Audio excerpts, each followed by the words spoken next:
Gregory Oliver Hines was born February 14, 1946 in New York, NY. He was the son of dancer Maurice Robert Hines and Alma Iola. Gregory Hines is the brother of actor and dancer Maurice Hines. When Hines was 2, his father employed him in a dance act with his older brothers. Gregory Hines honed his dancing skills with master tap dancer Henry Lay Tang. He was 5 when his father teamed him with his big brother Jake to form the Hines Kids. The brothers spent much of their early careers dancing at the Apollo Theater. At age 8, Gregory Hines debuted on Broadway in the musical The Girl in Pink Tights, 1954.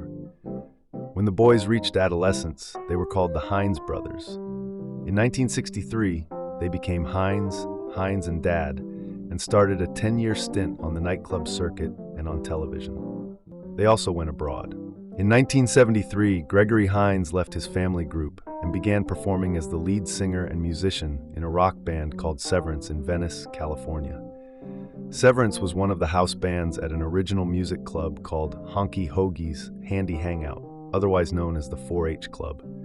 In 1986, he sang a duet with Luther Vandross entitled There's Nothing Better Than Love, which reached the #1 position on the Billboard R&B charts. Hines soon returned to New York and Broadway. In 1978, Gregory Hines had his first Broadway success, starring in the musical Eubie, for which he received his first Tony nomination.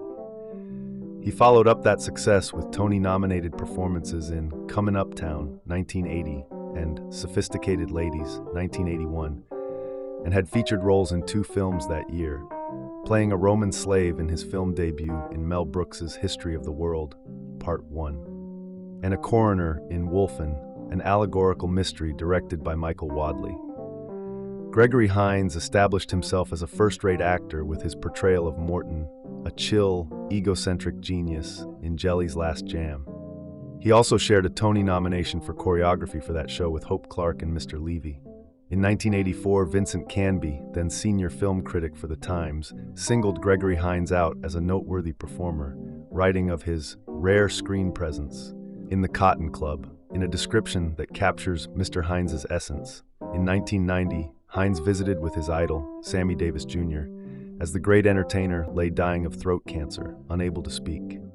After Davis died, a choked-up Hines spoke at Davis's funeral of how Sammy had made a gesture to him as if passing a basketball, and I caught it. Hines spoke of the honor that Sammy thought that Hines could carry on from where he left off. In 1994, Hines made his directorial bow with Bleeding Hearts. He released an album simply titled Gregory Hines in 1987. The CBS family comedy The Gregory Hines Show began in 1997, and Hines portrayed a single father who had trouble re-entering the dating scene. Though that particular series was short-lived, appearances on such popular small-screen staples as Will and Grace proved that the years had certainly not dulled Hines' comic abilities. In addition, the perpetual entertainer also provided voice work for the Blue's Clues adventure Big Blue's Treasure Hunt and the popular children's series Little Bill. Hines died of liver cancer late Saturday, August 9, 2003, on his way to a hospital from his home in Los Angeles, California. He was 57. He was engaged to Negrita Jade at the time of his death. He had been diagnosed with the disease more than a year earlier, but he had told only his closest friends. In addition to his father and brother, he is survived by his daughter, Daria Hines, a son, Zach, stepdaughter, Jessica Koslow, and a grandson.